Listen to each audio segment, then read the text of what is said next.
पांचवा प्रकाशी गुण टिंडल प्रभाव।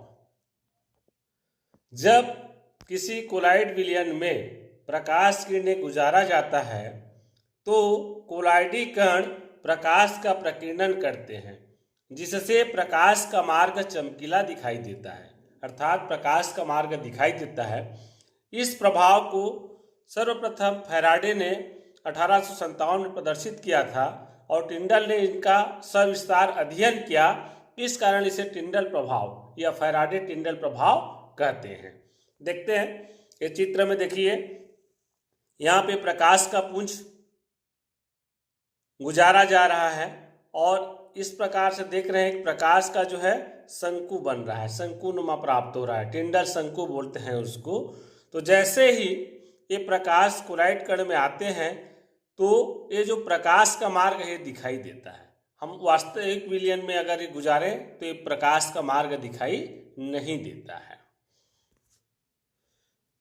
या हम इसको बोल सकते हैं कोलाइड कणों द्वारा प्रकाश का प्रकीर्णन टिंडल प्रभाव कहलाता है। ये जो कोलाइड कण है प्रकाश का प्रकीर्णन करते हैं, इसीलिए हमको प्रकाश का मार्ग दिखाई देता है। तो इसी को बोला जा रहा है कोलाइड कणों द्वारा प्रकाश का प्रकीर्णन टिंडल प्रभाव कहलाता है। जैसे देखते हैं उदाहरण, अंधेरे कमरे में किसी छिद्र से आने वाले प्रकाश का मार्ग चमकता दिखाई देता है।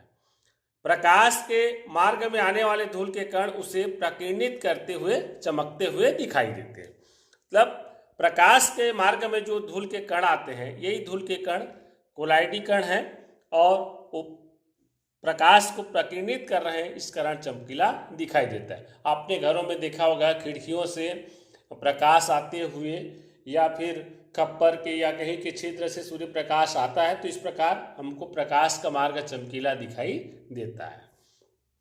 दूसरा इसका उदाहरण सिनेमा हॉल में प्रोजेक्टर द्वारा जो प्रकाश का पुंज डाला जाता है वो मार्ग चमकीला दिखाई देता है।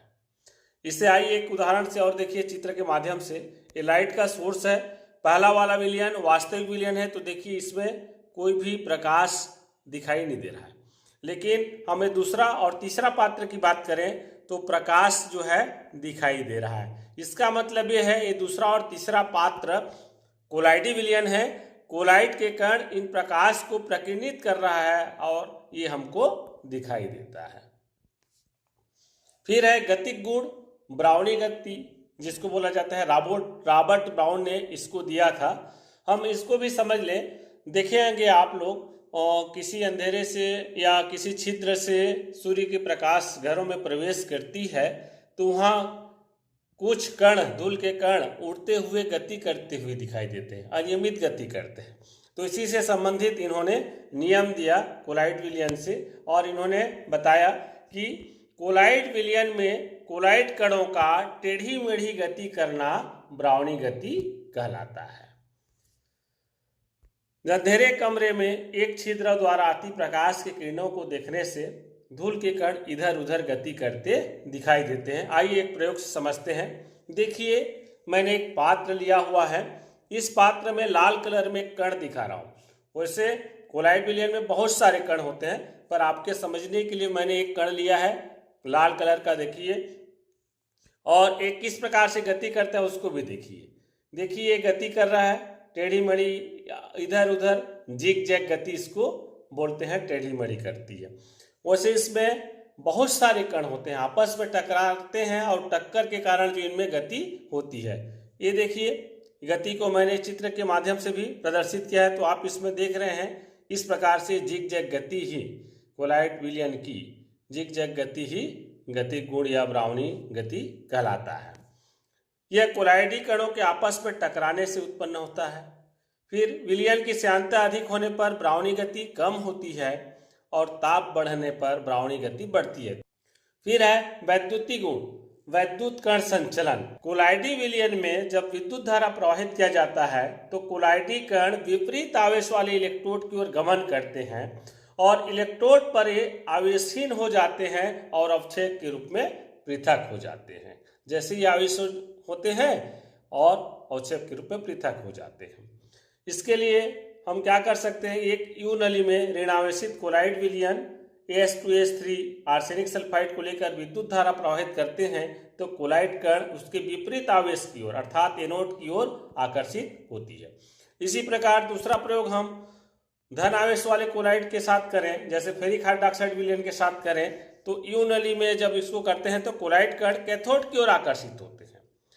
अर्थात इसमें सिद्ध यह हो रहा है कि कोलाइड विलयन में जब विद्युत धारा प्रवाहित करते हैं तो कोलाइड कण विपरीत आवेश वाले इलेक्ट्रोड की ओर गमन करते हैं और इलेक्ट्रोड पर जाके आवेशीन हो जाते हैं, अवक्षेप के रूप में पृथक हो जाते हैं।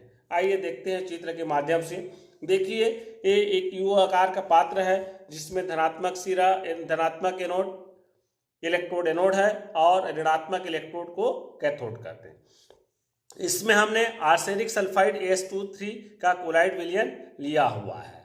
अब देख रहे हैं हम लोग ये ऋणात्मक है तो ये कोलाइड विलयन है, तो कोलाइड विलयन में जो अणु की गति को प्रदर्शित किया गया है, देख रहे हैं अणु की गति हो रही है और ये धनात्मक एनोड की ओर धनात्मक सिरा में या एनोड में इलेक्ट्रोड में आकर के यहाँ छोटे छोटे कणों के रूप में एकत्र हो गया है, आवेशीन हो गया है और एकत्र हो गया। इस प्रकार से हम जो है इसमें इसको स्कंदित कर सकते हैं, अवक्षेप के रूप में प्राप्त कर सकते हैं। ये जो लाल कण में दिखाया गया है, देखिए मैं आपको किस प्रकार से अणु गमन करेंगे और विपरीत आवेश वाले इलेक्ट्रोड में जाएगा अर्थात एनोड में, उसको बता रहा हूँ। आर्सेनिक सल्फाइड के कण जो कोलाइड कण है, देखिए ये देखिए गति करते हुए वो जा रहा है और जा करके वहां पे आवेशीन होकर के एकत्रित हो गया। तो ये होता है, ठीक है, इस प्रक्रिया में। फिर है स्कंदन, जिसको उन्नन भी बोलते हैं, कोआगुलेशन या फ्लॉकुलेशन। ये इसमें क्या होता है, किसी भी कोलाइडी विलयन में विद्युत अपघट्य मिलाने पर कोलाइड कणों का अवक्षेपित होना स्कंदन कहलाता है और यह पेप्टीकरण की विपरीत प्रक्रिया है। कैसे विपरीत प्रक्रिया है? पेप्टीकरण में हमने देखा ताजा अवक्षेप बने रहता है, उस ताजा अवक्षेप में जैसे ही विद्युत अपघट्य मिलाते हैं तो वो कोलाइडी विलयन में परिवर्तित हो जाता है। लेकिन जैसे ही कोलाइडी विलयन में हम विद्युत अपघट्य मिलाएं तो कोलाइड कणों का अवक्षेपण हो जाता है, माने कोलाइड कण के रूप में अवक्षेपित हो जाता है। एक दूसरे के विपरीत प्रक्रिया है।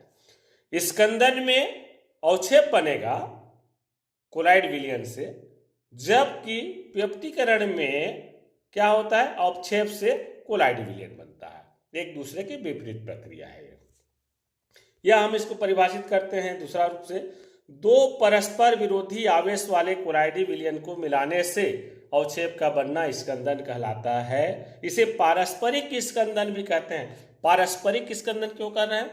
क्योंकि जब दो विपरीत साल वाले कोलाइड को मिलाते हैं तो जो एक दूसरे को अवक्षेपित करते हैं तो ये जो है पारस्परिक स्कंदन कहलाता है, क्योंकि परस्पर एक दूसरे को स्कंदित करते हैं, इसलिए पारस्परिक स्कंदन है।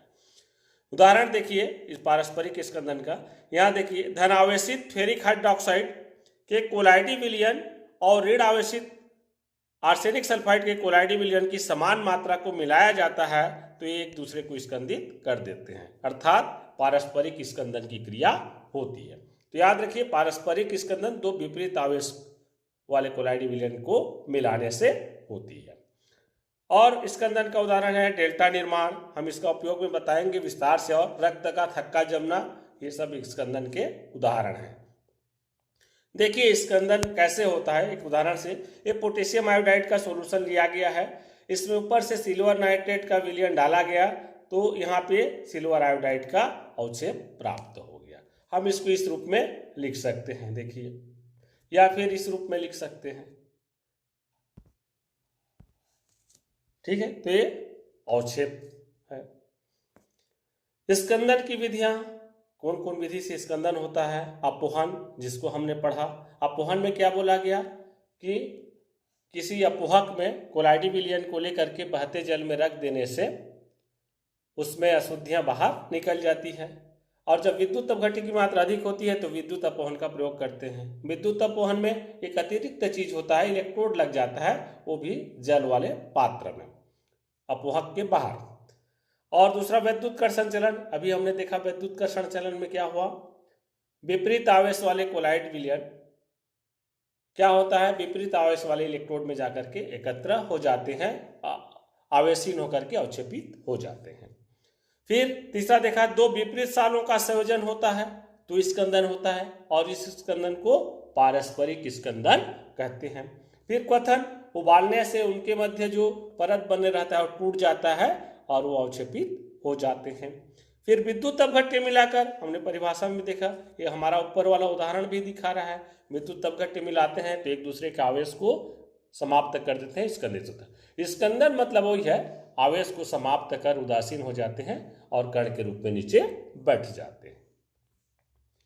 ये देखिए यहाँ मानव शरीर का ब्लड का दिखाया गया है, ये ब्लड बह रहा है। यहाँ पे मैंने दिखाया ब्लड जो है कण के रूप में है, इसमें कोई स्कंदन नहीं हुआ है। लेकिन अगला वाला जैसे चित्र देख रहे हैं, यहाँ पे स्कंदन हो गया, ब्लड का कण आपस में जुड़ गया है। यहाँ पे भी देख रहे हैं जुड़ गया, यहाँ बीच में आ गया, यहाँ भी पूरा जुड़ा हुआ स्कंदन है। अगर शरीर में इस प्रकार नस के अंदर स्कंदन हो जाए तो बहुत सारी समस्याएं आती है। हार्डी-सुल्जे नियम, स्कंदन संबंधी हार्डी-सुल्जे ने एक नियम दिया।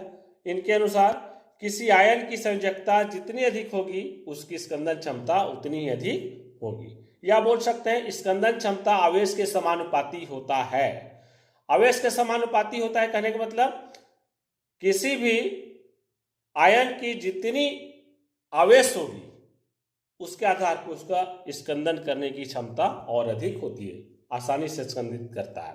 जैसे यहाँ उदाहरण लिया गया, देखिए ऋण आवेशित कोलाइड साल जैसे आर्सेनियस सल्फाइड और अन्य ऋण आवेशित कोलाइड साल को ले सकते हो, को स्कंदित करने के लिए आयनों की क्षमता का क्रम इस प्रकार से होगा। स्टेनिक 4 आयन ज़्यादा आसानी से जल्दी स्कंदित करेगा, उसके बाद एल्यूमिनियम +3 आयन, फिर बेरियम का +2 आयन, फिर सोडियम का 1 आयन, ये 1 चार्ज होता है इसमें, तो ये कम स्कंदित कर देगा। तो सबसे अधिक स्कंदन कौन करेगा? Sn+4। इसी प्रकार धन आवेशित कोलाइड विलयन को स्कंदित करने के लिए क्षमता का क्रम हम लिखे हुए यहाँ पे देखिए, जो आयरन साइनाइड है सबसे अधिक स्कंदित करेगा, फिर फास्फेट आयन, फिर सल्फेट आयन, फिर क्लोराइड आयन, इस प्रकार से स्कंदित करने का क्षमता का क्रम है। तो इस प्रकार हम देखते हैं कि विपरीत आवेश वाले कोलाइड को विपरीत आवेश वाले विद्युत अपघट्य स्कंदित करते हैं, और स्कंदन की क्षमता आवेश की समानुपाती होता है, अर्थात जिनका आवेश अधिक होगा वो अधिक स्कंदन करता है। धन्यवाद।